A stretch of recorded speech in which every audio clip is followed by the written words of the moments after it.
What's going on, guys, and welcome back to the channel. So previously I did make a video about the self-magnetized cube, which I talks about how actually a self-magnetized cube feels like, how actually it looks like. So if you haven't watched that video, do check it out, and the link will be in the description.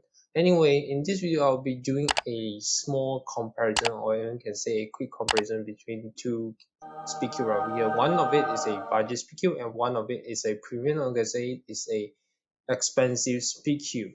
You must be wondering that this is kind of a truly ridiculous comparison, because this is a cheap budget cube and this is kind of a premium cube, which this cube costs about $35 and this cube only costs about $4. So how can a $4 cheap cube perform way more better than a $35 premium cube? So if you kind of like thinking that way, you do need to watch this video to the end, because this result after the comparison will totally shock you and maybe will kind of change your mind that a $4 cheap cube will perform a little bit better than a expensive cube. So without any further ado, let's jump right into the video. Anyway, we'll be kind of comparing these two cubes in three different aspects, which is price, features, and of course performance as well. So let's start to talk from the cheap cube right here.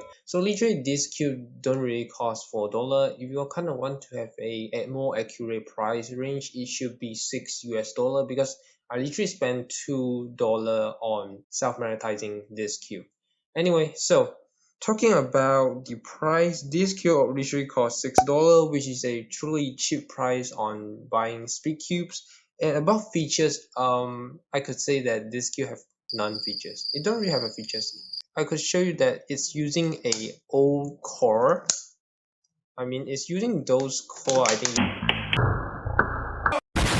you've seen before, which is this kind of old cores, and don't really have doesn't really comes with Manex or even some special, maybe some kind of cluster core right here.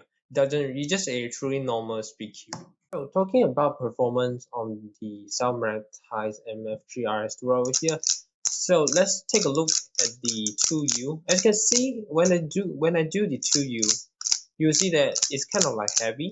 As I said before, it's truly heavy, but it's way more flexible. As you can see, when I do double turns, it's like way more kind of aligned to my fingers at kind of my power on pushing up 2 turns.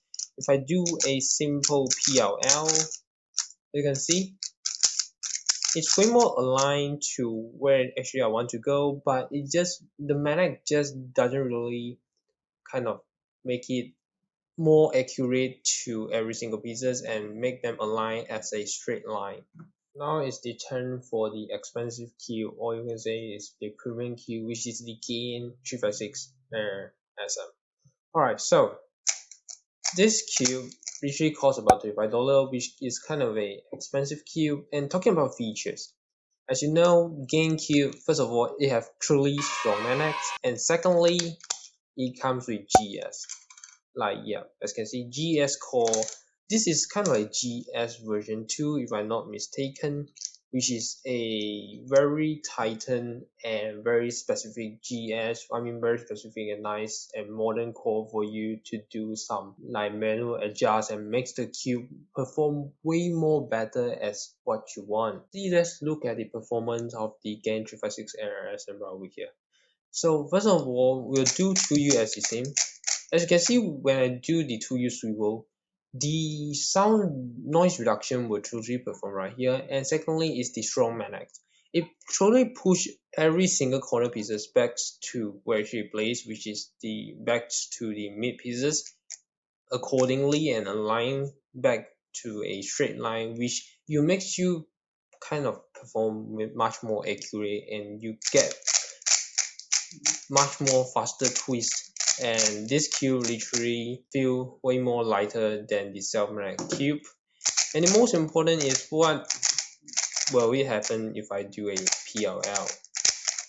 So as you can see, when I do a PLL, it's much more accurate and makes me perform much more faster than using the MF2RS3. So in this comparison video, I'll probably give the MF2RS3 a sharp 7 out of 10 because when I do the 2U or even I do a PLL, as I say, it makes me feel much more flexible when I do all the turnings, which I can perform wherever I want, and I can kind of, sometimes you don't really want the corner pieces to go the left side, but sometimes it will due to a strong magnet and push the side corner to the pathway that you don't really want.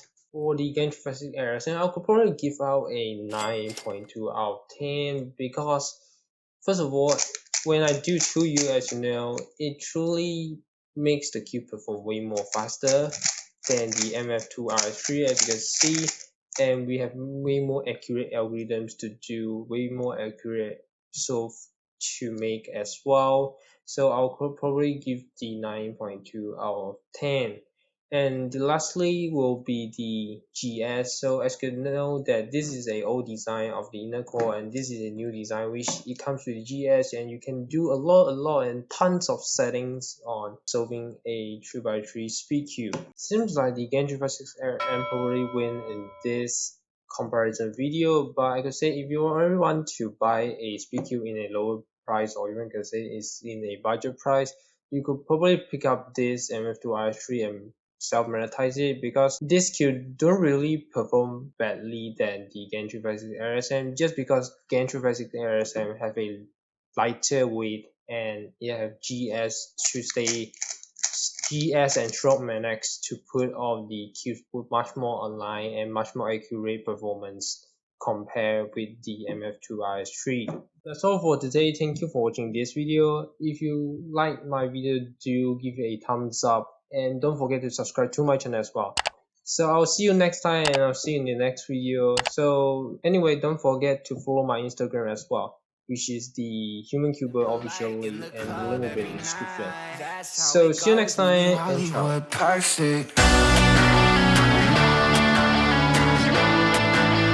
Hollywood perfect.